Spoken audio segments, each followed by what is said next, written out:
Shalom ప్రభునేసు క్రీస్తు నామంలో మీ అందరికీ శుభములను సమాధానము కలుగును గాక. This is Nehemiah from the heart of Israel, Jerusalem. ఇక్కడ ఇజ్రాయెల్లో యెరూషలేములో టెంపుల్ మౌంట్ మీద అతి ప్రాముఖ్యమైన ప్రభావితమైన మార్పు చోటు చేసుకోవడం జరిగింది. ఈ మార్పు అనేది చాలా చాలా పెద్ద విషయం. ఆ మార్పు ఏంటో తెలుసుకోవడానికంటే ముందుగా మరికొన్ని ప్రాముఖ్యమైన విషయాలను ఈ వీడియోలో మనం చూడబోతూ ఉన్నాం. దయచేసి ఇజ్రాయెల్ కి సంబంధించిన అక్యురేట్ సమాచారం కొరకు తప్పకుండా మన ఛానల్ ను సబ్స్క్రైబ్ చేయవలసిందిగా, ఈ వీడియోను లైక్ చేయవలసిందిగా మీ అందరికి మనవి చేస్తూ ఉన్నాను. టెంపుల్ మౌంట్ కి సంబంధించిన విషయాన్ని పరిశీలించడానికంటే ముందుగా మనం గాజాని చూద్దాం. గాజా పీస్ డీల్ అనేది 3 స్థాయిల్లో 3 లెవెల్స్ లో జరుగుతుంది అనేది మనం చూసాం. మొదటి లెవెల్ ప్రకారము అందరూ బందీలు విడిపింపబడ్డారు. ఇంకా ఒక బందీ యొక్క డెడ్ బాడీ అక్కడే ఉన్నది. ఈ పీస్ డీల్లో భాగంగా రెండో లెవెల్ ని గనక మనం పరిశీలించినట్లయితే, రెండవ లెవెల్ ప్రకారం హమాస్ గాజాను విడిచి వెళ్ళాలి. ఆ ప్రక్రియ ఇప్పుడు జరుగుతూ ఉన్నది. ఖతార్ న్యూస్ పేపర్ సమాచారం ప్రకారం హమాస్ గాజాను విడిచి వెళ్ళిపోవడానికి సిద్ధంగా ఉన్నట్లుగా మనకు సమాచారం అందుతూ ఉన్నది. అంతేకాదు గాజా పీస్ డీల్లో భాగంగా అనేక దేశాలు ఆ యొక్క కమిటీలో భాగస్వాములుగా అవుతూ ఉన్నాయి. ఉగ్రవాదానికి ఎంతో అండగా నిలిచే ఖతార్, టర్కీ వంటి దేశాలు కూడా పీస్ డీల్లో భాగస్వాములుగా ఉన్నాయి. అంతేకాదు ఆ కమిటీలో భాగంగా ఉండడానికి పాకిస్తాన్ కి కూడా ఇన్విటేషన్ అందింది. ఇది చాలా విచిత్రంగా ఉంది. ఇందులో వరల్డ్ ఎకనామిక్ ఫోరం కూడా అతిపెద్ద పాత్ర పోషించనే ఉన్నది. నేను ఇంతకుముందు వీడియోలో 2030ని టార్గెట్ పెట్టుకొని వరల్డ్ ఎకనామిక్ ఫోరం ఏ రకంగా పనిచేస్తూ ఉన్నది, ఆ వరల్డ్ ఎకనామిక్ ఫోరం యొక్క విజన్ ఏంటి, దానిని బట్టి ప్రవచనాలు ఎలా నెరవేర్చబడుతూ ఉన్నాయి అన్న విషయాలను స్పష్టంగా వివరించడం జరిగింది. దయచేసి ఇంకా ఎవరైనా ఆ వీడియోను చూడనట్లయితే తప్పకుండా వీక్షించవలసిందిగా మీ అందరికి మనవి చేస్తా ఉంటున్నాను. నేను నెక్స్ట్ వీడియోలో ఈ గాజా పీస్ డీల్లో ఏ దేశాలు భాగస్వాములుగా ఉన్నాయి, అది ఎందుకు ప్రాముఖ్యము, అన్నిటికంటే ముఖ్యంగా గాజాను ఏ రకంగా తీర్చిదిద్దబోతూ ఉన్నారు,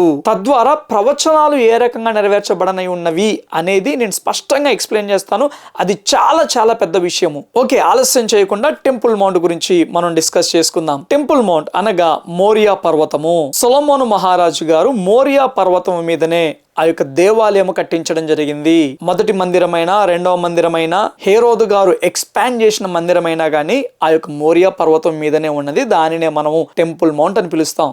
ఈ యొక్క టెంపుల్ మౌంట్ అనేది అరబ్బుల స్వాధీనంలో ఉండేది.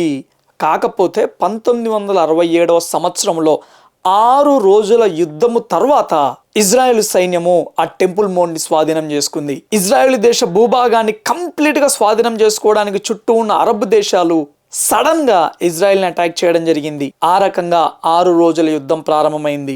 శత్రువులు ఇజ్రాయెల్ దేశ భూభాగాన్ని స్వాధీనం చేసుకుందాం అనుకున్నారు గాని ఇజ్రాయెల్ సైన్యం ఏకంగా ఈజిప్ట్ భూభాగాన్ని సొంతం చేసుకుంది. అటు తర్వాత టెంపుల్ మౌంట్ ని స్వాధీనం చేసుకుంది. తద్వారా గోలాన్ హైట్స్ ని స్వాధీనం చేసుకోవడం జరిగింది. అయితే ఆ టైంలో ఏం జరిగింది అని అంటే, ఇకనైనా గాని ఈ యొక్క అరబ్బులు శాంతి కోరుకుంటారేమో, సమాధానంగా ఉంటారేమో అన్న ఉద్దేశముతోటి ఇజ్రాయేలీ ప్రభుత్వం వారు ఆ టెంపుల్ మౌంట్ ని తిరిగి ఈ అరబ్బులకు అప్పచెప్పడం జరిగింది. జోర్దానియన్ వక్ఫ్ మేనేజ్మెంట్ కి వారు అప్పచెప్పడం జరిగింది. అప్పటి నుండి ఉన్న రూల్ ఏంటి అని అంటే, ముస్లిమ్స్ కాని వారు ఎవ్వరు కూడా, వారు యూదులైనా క్రైస్తవులైనా కానీ ఈ యొక్క టెంపుల్ మౌంట్ మీద ఆరాధనలు చేయకూడదు. ఎవ్వరు కూడా ఆ టెంపుల్ మౌంట్ మీదకి వచ్చి నీల్ డౌన్ చేయడం గాని, 2 చేతులు పైకెత్తి ప్రార్థన చేయడము గాని, లేదా అలా నిలబడి ప్రార్థన చేయడం గాని కంప్లీట్ గా నిషేధం. పెదాలు కదపడము నిషేధము, ప్రేయర్ బుక్స్ నిషేధము, వాక్యం యొక్క పాంప్లెట్లు నిషేధము, ఎటువంటి చిన్న ప్రార్థన కార్యక్రమాలైనా కానీ అవి కంప్లీట్ గా నిషేధం. టెంపుల్ మౌంట్ కి వెళ్ళడానికి అరబ్బులు ఏ ద్వారం గుండానైనా వెళ్ళవచ్చు, కానీ యూదులైన క్రైస్తవులైన కేవలము ఒక్క ద్వారం గుండానే ప్రవేశించాలి. ముస్లిమ్స్ కాని వారికి టెంపుల్ మౌంట్ విషయంలో చాలా స్ట్రిక్ట్ రూల్స్ ఉంటాయి. మొన్నటి వరకు కూడా యూదులు టెంపుల్ మౌంట్ మీదకి ఒలీవ రెమ్మలను తీసుకొని వెళ్ళలేరు, నిలబడి ప్రార్థన చేయలేరు, ప్రేయర్ షాల్ కప్పుకోలేరు, ప్రార్థనకు సంబంధించిన చర్యలు ఏవీ చేయలేరు. కాకపోతే బెన్గ్వీర్ అనే ఈ యొక్క ఇజ్రాయేలీ మంత్రి యొక్క ఆధ్వర్యంలో అడపాదడప పండగల సమయంలో కొంతమంది యూదులు వెళ్లి ప్రార్థన చేశారు, టెఫ్లిన్ చుట్టుకున్నారు, ప్రేయర్ షాల్ కూడా కప్పుకున్నారు. అది గవర్నమెంట్ నిబంధనలకు విరుద్ధంగా చేశారు. కానీ ఇప్పుడు గవర్నమెంట్ వారే యూదులకు ప్రేయర్ పేపర్స్ అందజేస్తుంది. ఇప్పుడు వచ్చిన సవరణ ప్రకారము యూదులైన వారు అఫీషియల్ గా ప్రేయర్ పేపర్స్ పట్టుకొని ఈ యొక్క టెంపుల్ మౌంట్ కి వెళ్ళవచ్చు. అక్టోబర్ 7th కంటే ముందు టెంపుల్ మౌంట్ మీద యూదులు కనీసం పెదాలు కదిపినా కానీ, ప్రార్థన చేస్తున్నట్టు లోపల ప్రేయర్ చేస్తున్నట్టు పెదాలు కలిపినా కానీ అక్కడ తీవ్రమైన అపోజిషన్ ఎదుర్కొనేవారు. కానీ అక్టోబర్ 7 తర్వాత నెమ్మదిగా పరిస్థితులు మారుతూ వచ్చాయి. ఎంతగా అంటే టెంపుల్ మౌంట్ మీద ఉన్న యూదులైన పోలీసులే ఆ టెంపుల్ మౌంట్ కి ఎక్కి వెళుతున్న తోటి యూదులకు ఈ యొక్క ప్రార్థన పేపర్స్ అందజేస్తూ ఉన్నారు. ధర్మశాస్త్రంలో పాత నిబంధనలో భాగమైన ఆ లేఖన భాగాలను ప్రింట్ చేసి వారికి అందజేస్తూ ఉన్నారు. 2000 సంవత్సరాల తర్వాత మొట్టమొదటిసారిగా ఈ రకంగా అఫీషియల్ గా ప్రేయర్ పేపర్స్ ని పట్టుకొని వెళ్ళడము ఇదే మొదటిసారి. ఈ ప్రేయర్ పేపర్స్ కూడా టెంపుల్ ఇన్స్టిట్యూట్ వారి ఆధ్వర్యంలో అవి ప్రింట్ చేయబడతాయి.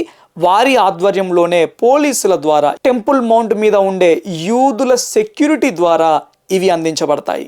ఎస్, క్రైస్తవులు ఎవరైనా కానీ టెంపుల్ ఇన్స్టిట్యూట్ కి ఎక్కి వెళ్ళాలి అనుకుంటే మాత్రము తప్పకుండా పోలీసుల దగ్గర ఆ పేపర్స్ తీసుకోండి. హీబ్రూలో ఉంటది. మీరు గూగుల్ లెన్స్ ద్వారా దాన్ని ఇంగ్లీష్ లోకి ట్రాన్స్లేట్ చేసి ఆ ప్రేయర్స్ టెంపుల్ మౌంట్ మీద చెప్పవచ్చు. సో టెంపుల్ మౌంట్ మీద ఒక్కొక్కటి నెమ్మదిగా ఆ యొక్క మార్పులు వస్తూ ఉన్నాయి, సవరణలు జరుగుతూ ఉన్నాయి. టెంపుల్ మౌంట్ మీదకి ఈ రకంగా ప్రేయర్ పేపర్ తీసుకొని వెళ్ళడం అనేది మనకు చాలా మామూలు విషయంగా అనిపించవచ్చు, కానీ యూదులకు మాత్రం ఇది చాలా పెద్ద బ్రేక్ త్రూ. ఎస్, నెక్స్ట్ మనం ఈ యొక్క గాజా పీస్ డీల్ గురించి డిస్కస్ చేసుకోబోతూ ఉన్నాము. ప్రవచనాల నెరవేర్పు దిశగా ఈ డీల్ ఎలా ముందుకు వెళ్తుంది అనేది నేను మీకు ఎక్స్ప్లెయిన్ చేస్తాను. అంతేకాదు ఒకవేళ వీలైతే సాటర్డే రోజు యెహోవా దూత ఎవరు అన్న అంశాన్ని కూడా నేను మేము ముందుకు తీసుకొని రావాలని ఆశపడుతున్నాను. చాలా మందికి ఈ యొక్క యెహోవా దూత విషయంలో చాలా ప్రశ్నలు ఉన్నాయి, చాలా కన్ఫ్యూజన్ ఉంది. ఉదాహరణకి మండుచున్న పొదలో నుండి మాట్లాడింది దేవదూతనా లేక దేవుడా? కొంతమంది ఏమంటారంటే లేదు దేవదూతే, ఖచ్చితంగా దేవదూతనే మాట్లాడింది. దేవుడి నామము పేరిట వచ్చింది కాబట్టి దేవుడు మాట్లాడినట్టుగా అక్కడ వాక్యంలో లిఖించబడింది, కానీ అక్కడ మాట్లాడింది మాత్రము తప్పకుండా దేవదూతనే అంటారు. కొంతమంది లేదండి దేవుడు మాట్లాడాడు అని అంటారు. మరి దేవుడు మాట్లాడితే అక్కడ దేవదూత ఎందుకుందండి అని కొంతమంది మాట్లాడతారు. అసలు యెహోవా దూత అంటే ఎవరు అన్న విషయాలను నేను మీకు స్పష్టంగా తెలియజేయడానికి సిద్ధపడుతూ ఉన్నాను. వీలైతే సాటర్డే రోజు నేను మీ ముందుకు తీసుకొని రావడానికి ప్రయత్నం చేస్తాను. కాబట్టి ఈ వీడియోలు ఎవరు మిస్ అవ్వకుండా తప్పకుండా సబ్స్క్రైబ్ చేయండి, బెల్ ఐకాన్ ప్రెస్ చేయండి. బెల్ ఐకాన్ ప్రెస్ చేస్తే నోటిఫికేషన్ రూపంలో నా ప్రతి వీడియో మీ ముందుకు వస్తుంది. ఈ వీడియోను లైక్ చేయడం మర్చిపోమాకండి. ఎస్, యూదుల రక్షణ కొరకు, యెరూషలేము క్షేమము కొరకు, ఇజ్రాయెల్ సైన్యం కొరకు, ప్రస్తుతం ఉన్న గవర్నమెంట్ దేవుడి యొక్క ఆలోచన ప్రకారం నడుచుకునేలాగున, సమయోచిత జ్ఞానంతో ముందుకు వెళ్ళేలాగున మనం అందరం ప్రార్థన చేద్దాం. చివరి వరకు ఈ వీడియో చూసిన ప్రతి ఒక్కరికి ప్రభు నామంలో వందనాలు తెలియజేస్తూ ఉంటున్నాను. Thank you all. God bless you.